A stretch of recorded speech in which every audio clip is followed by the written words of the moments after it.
Hello everyone, this is your captain speaking. The next stop is Lukla.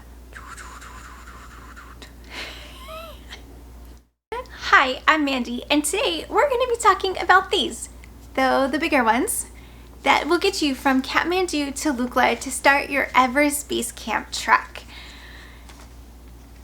So if you need to fly, if wherever you're coming from, you're going into Kathmandu or anywhere nearby and you are needing to get to Lukla to start your Everest Base Camp trek and you don't want to hike your way into the trek, you're going to need to book a flight.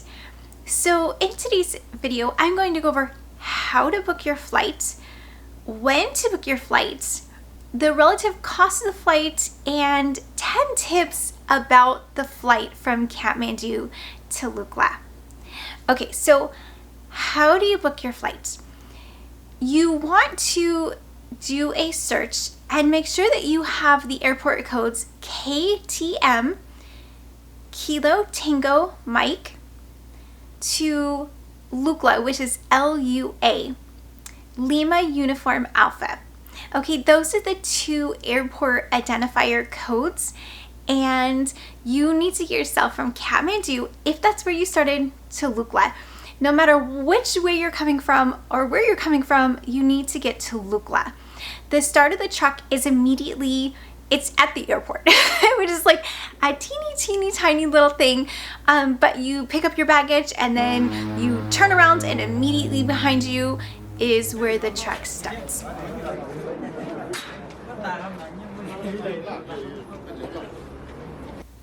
Okay, so you have to get yourself to Lukla. So when do you book your flight? I booked my flight about 4 months in advance, though I don't know that that was completely necessary. I just wanted to be completely done with everything and to book all my travel so that I can start packing and doing the rest of the planning and getting everything else in order and not having to worry about the actual details of the travel. So I would maybe suggest at least a month out is my suggestion, but I would not suggest doing it at the counter. Like, I wouldn't suggest going to Kathmandu airport and trying to get a ticket to Lukla at the counter when you want to take your flight.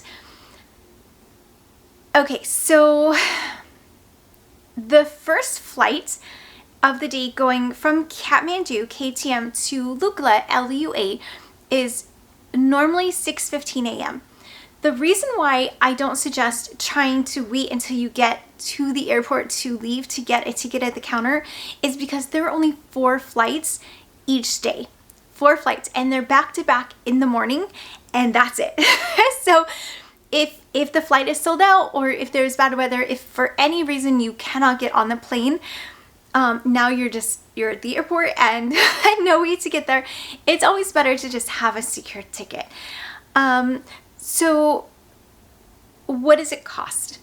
For me, I booked my flight, again, 4 months out. I don't know if the price fluctuates any based on how far out or how soon you do it, or if you buy it the morning of. I'm not really sure about any of that, but I can tell you what I paid. So I paid about $191 in US dollars each direction. So that's $191 to get from Kathmandu to Lukla, and then $191 to get from Lukla back to Kathmandu is the cost. Okay, so if you're concerned about paying ahead of time, and the question, and I have the same concern, is what if it takes you longer to do the trek? Or what if you finish early? The nice thing is that the airline knows, like, the only reason why people are flying to Lukla is to do the trek, and they totally understand that sometimes people take longer and sometimes people finish early. They totally understand. So with that, at least the airline that I flew on, they do allow you to change your ticket multiple times. Now, it's not as convenient as other airlines where you can just get on yourself and select the new date and time and just take it. You have to actually call them, or you can chat with them. They have an online chat feature, or you can send them an email. But however you reach them, you just let them know your ticket number, and then what day and time you'd like to change it to, and they change it, and it's not a big deal. They don't charge you anything. So it's easy to change, assuming they have a seat available. On my flight, when I flew out, there was not a single seat open. The poor flight attendant was like crammed in the very last seat in the back. I was thinking she wouldn't even get a seat. It was pretty full. And they're very tiny planes, so they don't hold a lot of passengers. They won't even hold carry-on luggage. You have to check your bag, and then they put it under the belly of the plane, which is about this big. So you can't carry anything onto the plane with you, except maybe your breakfast. But there's not a whole lot of space. So it does fill up early, and because there's only 4 flights a day, think of how many people go to start the check every single day and how many people get back from the check every single day. So I do suggest booking at least a little bit early, maybe a couple weeks, I would say at the latest. And then if your plans change, no problem, you can change it. I changed mine once before I ever even left the United States, just because I think I had made a mathematical error when I booked it. Like, I was booking so much travel, and I was going to travel before in Asia and after in Asia, and I just got my dates mixed up. So I changed it. It was relatively easy. And I can't swear that for every airline, but that was my experience with the airline I went through. I went through Yeti Airlines, and I had a reasonably good experience. It's the only one I've had, but I booked my flight myself online.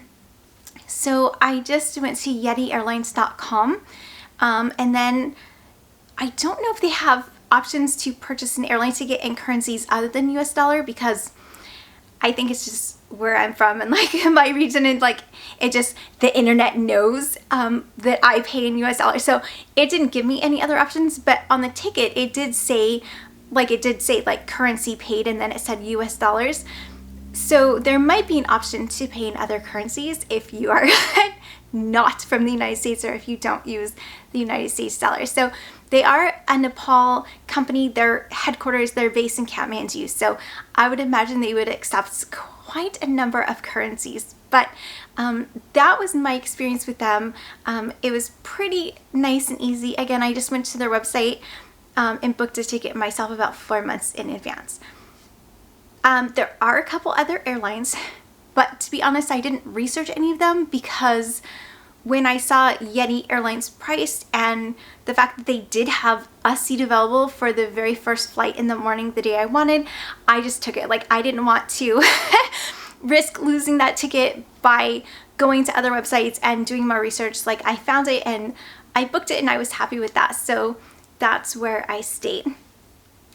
But if you want to price check, or if you want to just check around to see what other airlines offer, you can maybe just go to Google or whatever browser you use and just type in KTM for Kathmandu International Airport to LUA for Lukla, and then you can just put in maybe like flights, and then just see what kind of airlines it gives you, what kind of flights it gives you, and then you can do a little research and pick the one that's best for you in that way.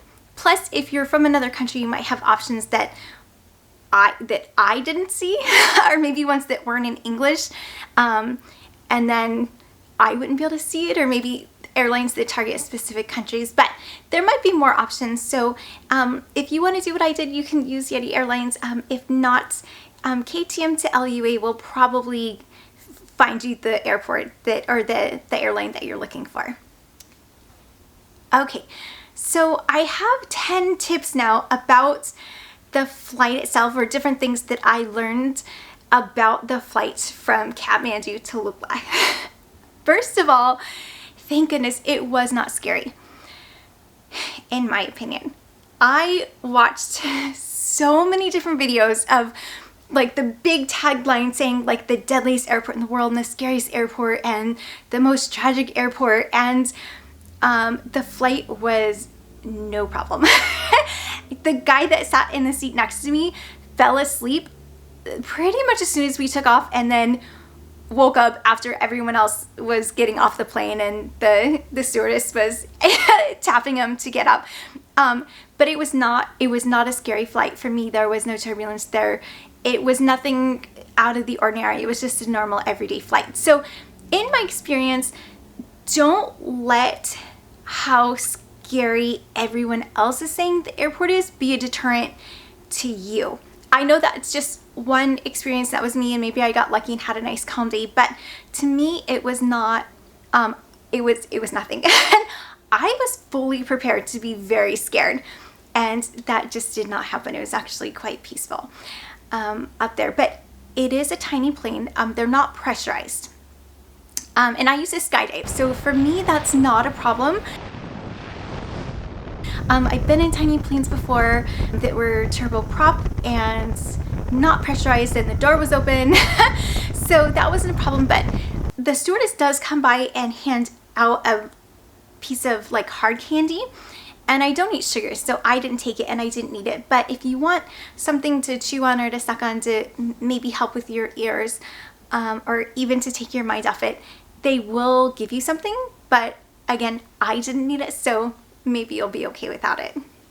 Okay, so that's number one. Number two is there are no assigned seats. And I went through a lot of trouble because I forgot initially when I went to go check in.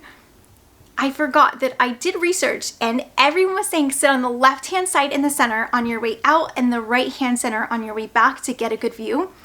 And it wasn't until I got up to the counter and I gave them a copy of my passport and all my information, and then they just gave me a ticket. And there was no discussion about seats, and my digital ticket did not have a seat number on it. So I was not thinking about it originally. So I then am sitting down and I'm waiting, and I was there really early, like hours early. So I had a little bit of time, and that's when it occurred to me. So I ran back and I asked one of the agents if I could please change my seat to get a seat on the left-hand side in the middle.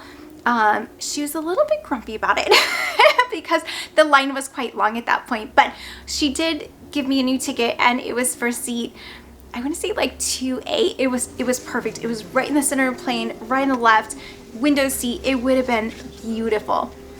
But even though your ticket says a seat number, there is no assigned seating. Or at least that was my experience in my flight, is the stewardess said there are no assigned seats, sit wherever you want to. Which was such a bummer for me because I ended up with a terrible seat, and there were several people in my way. I was on an aisle seat, and I could not see anything but the back of everyone else's heads, who were saying like, wow, this view's amazing, oh my goodness, and like cameras everywhere, and I saw none of that. So just know there may not be assigned seating. At least this is for Yeti Airlines.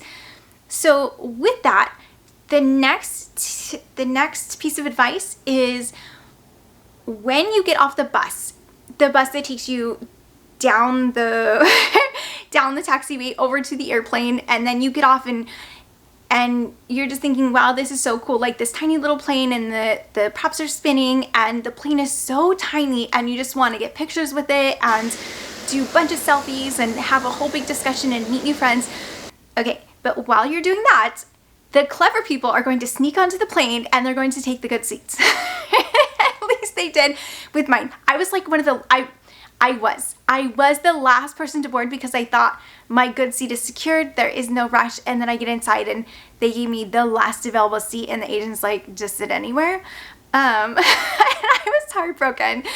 So when you get there, just in case, just maybe don't dolly outside of the plane, just snap a photo or two and then get onto the plane quickly, just to ensure that you get a really good seat, because from what I heard, the view is spectacular, and while I didn't get to see it, I did hear a lot of oohs and ahs. So I believe them when they say the view is amazing. Okay, weight. There is a weight limit because it's such a small plane.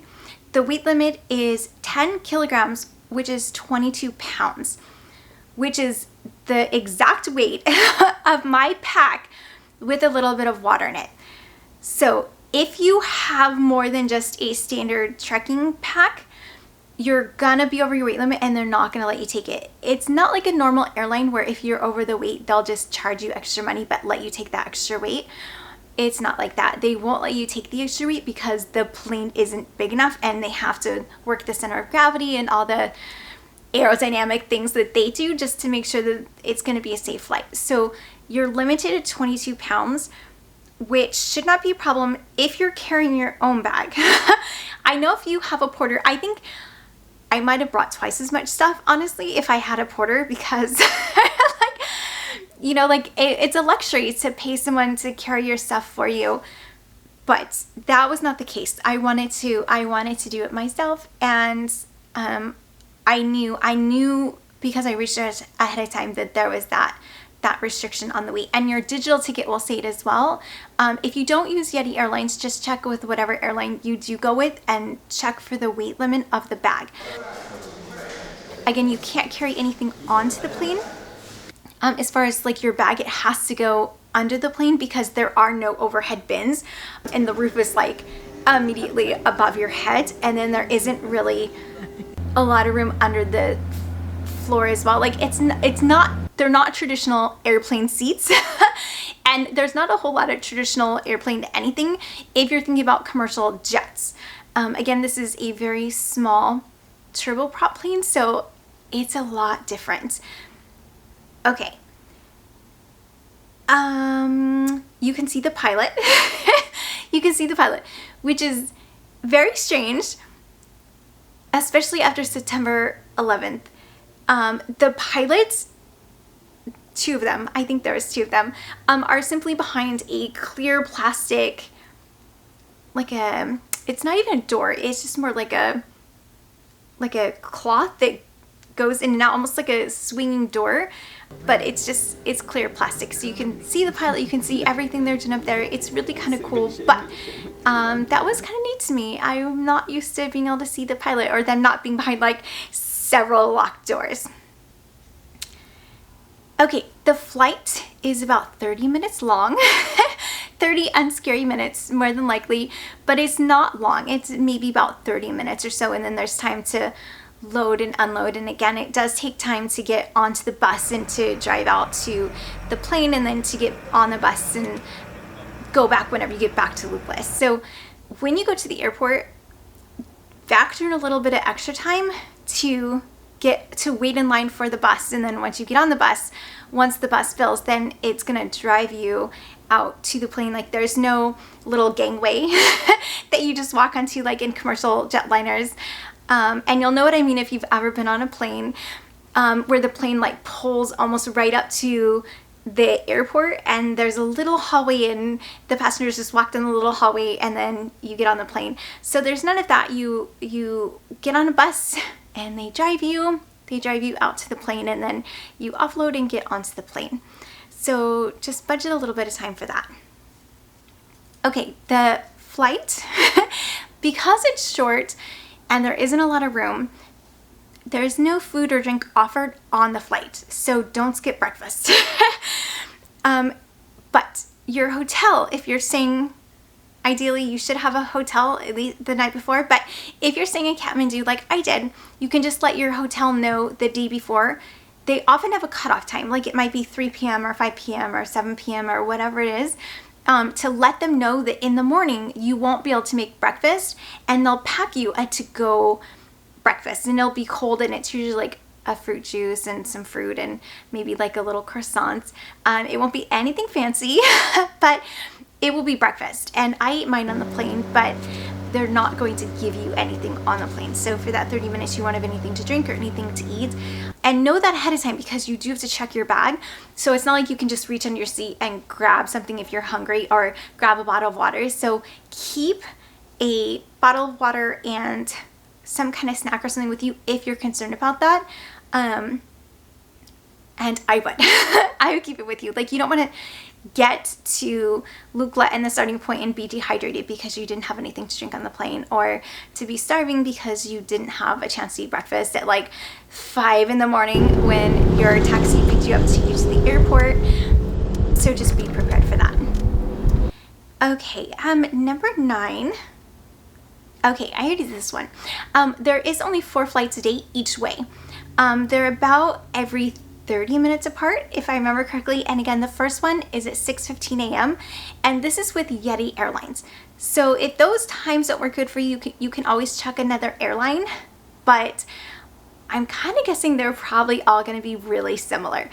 So just know they go from 6:15 to 8:15 with Yeti Airline, and then the flight back, it's offset by about 30 minutes because it's about a 30-minute flight. So on the way back, the earliest one I want to say is like 6:45, and then it goes for 2 hours after that. So there's not a whole lot of options there. So just keep that in mind. It's gotta be early. So it's gonna be a really early start that day.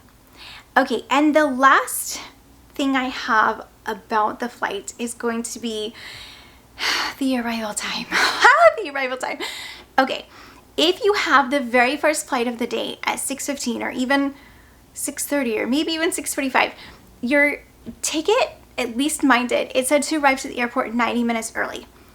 Apparently that does not apply if you have an early morning flight to Lukla, because I got there 90 minutes early and there was 2 other truckers sitting there. They were in the dark. They were all by themselves, just these 2 lone people, and the airport was closed. Totally closed. The only living things other than the 2 people was a bunch of very cute puppies that were asleep on the road coming in and out. So that was it. And then I want to say it probably took a good 45 minutes for the next truckers to start kind of trickling in. And I don't remember exactly what time the airport actually opened, but it was not long before my flight departed at 6:15.